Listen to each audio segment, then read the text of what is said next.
Hello? Oh, it's live. Okay. Okay. Good. I'll do number 3. Sure. Go So for what it. do we know? Your linear regression equation is blah, blah, blah. What are the null and alternative hypotheses for B1? It's the third one down on mine. It's H naught, or, the null hypothesis is B1 equals 0, and the alternative is B1 does not equal 0. Yeah. Correct. Okay.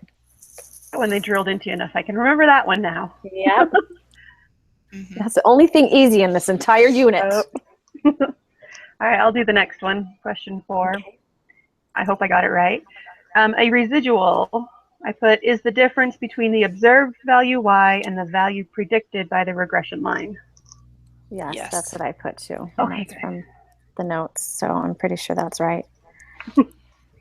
Okay, so question 5, a plot of residual supports using linear regression when I thought that the first one, the residuals look normally distributed, was the most correct.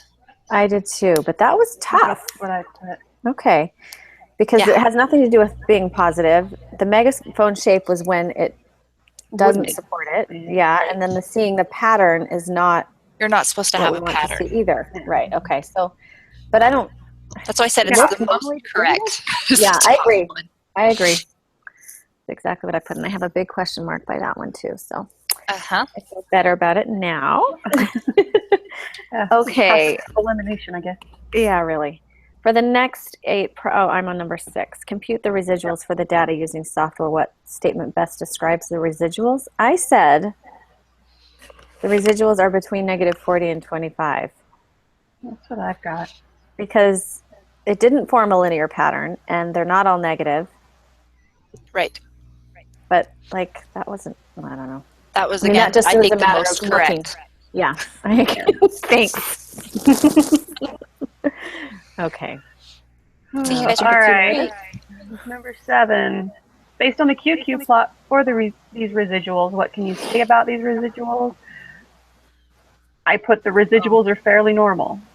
Yes. That's what I put. Yeah. Okay. Were you able to get a QQ plot for that one? Yeah, I mean, I make QQ plots. They just don't look the same as the ones they give you on the preparation or the homework. I see. And But so it I looked don't know if fairly I'm doing normal it at least. right. So I'm Okay. getting like scatters of dots. But I know the QQ plot should be on a line, right? Right. Yes. Okay, yeah.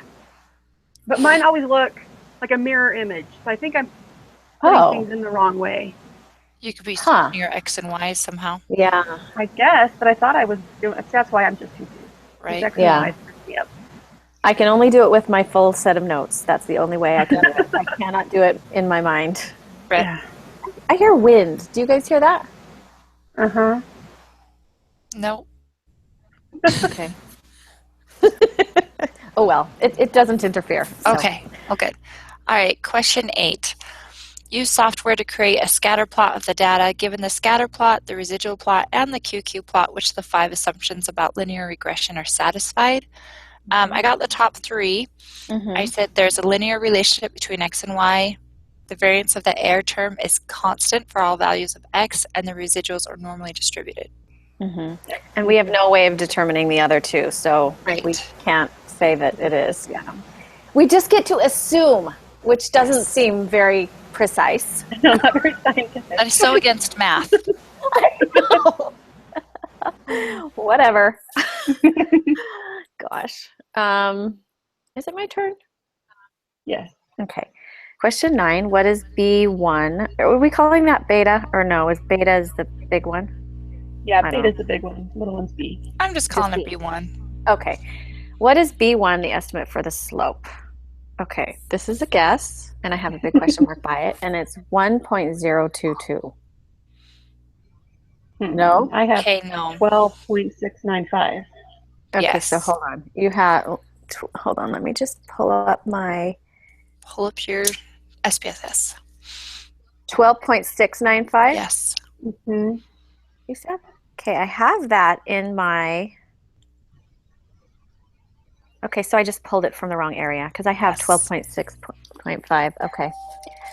Oh, I can't. Hold on. I have someone at my doorbell. Hang on just one sec, guys.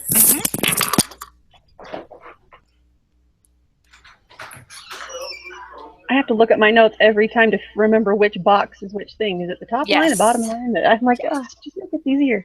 I keep writing in mine. I'm like, okay, top line is for the y-intercept one. The bottom one is for the slope.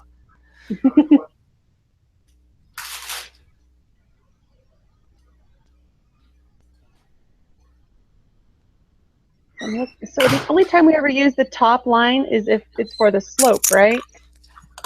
When it gives you more than two lines of data. No, it's The when it wants the constant or the y-intercept. Like, y-intercept, the top one. Okay. yeah, like if it says what is the 95th percentile confidence interval for the y-intercept, you'd use the top one. Okay, I'm back. Sorry, it took me a second. So we're just saying I have to look at my notes every time to remember which box is the correct information, and Yes. we're trying to see if there was any sort of a Trick. to So remembering them. Yeah, so if you go under your coefficients box, it's the bottom one is going to be for your slope, for your confidence interval.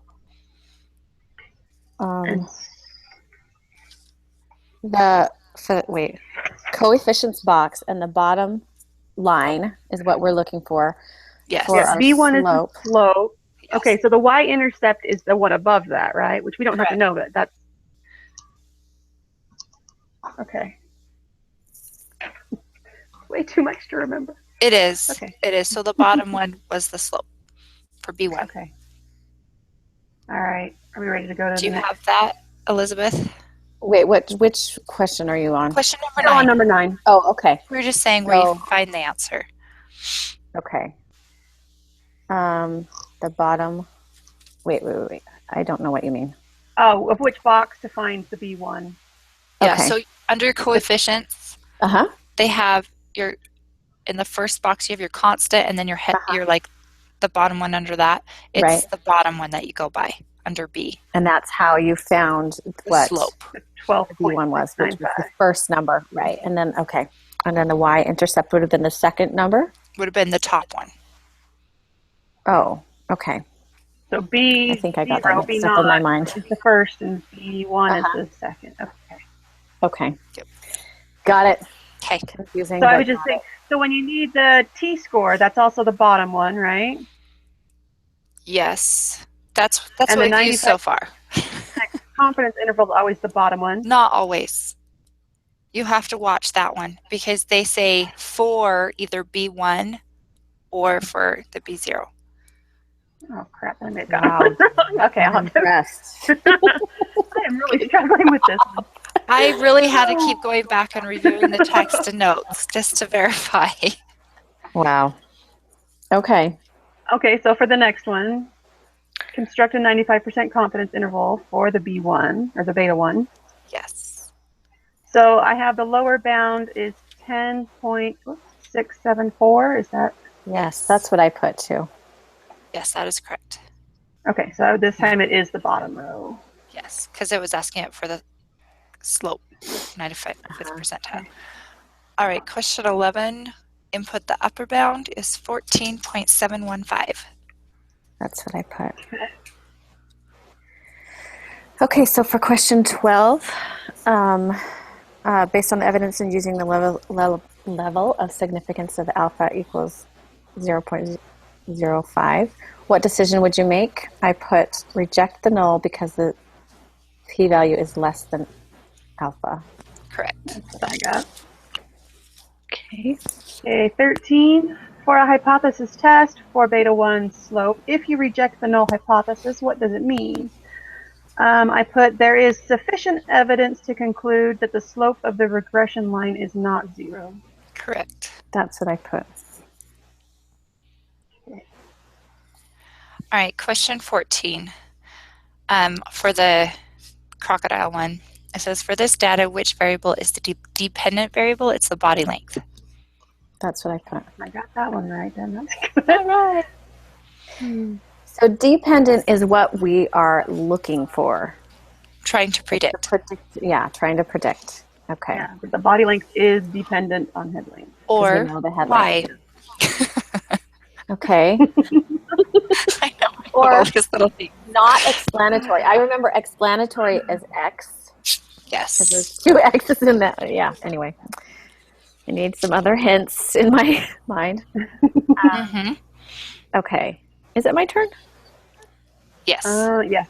Okay, this could be really off because I don't know That's if I okay. have my confidence interval correct. So I put 0.443.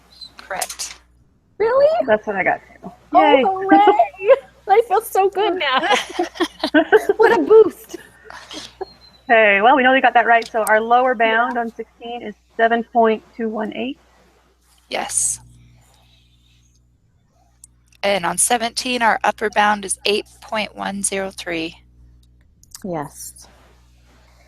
And based on our lower bound and upper bound from the last 2 problems, we can say that beta 1, I put the first one. We're 95% confident that the confidence interval will contain the true value of B1. Yeah. Yes. Yeah? Okay.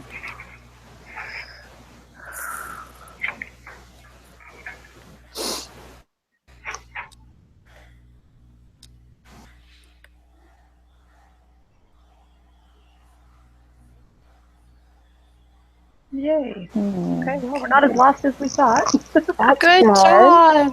That's good. Thank you both so much for your help on this one. My goodness. Maybe I can ram it into my brain by doing the homework. I haven't done the homework yet, so that'll help. Jody, have you done the homework already? No. Oh, I was going to say maybe that's why you This understand it quiz so took well. me a bit longer because Yeah, there was and there so are 18 questions. Yes, well, and just keep going back through your notes, being like, okay, does this mean this? Or Yeah. all the SPSS like directions, and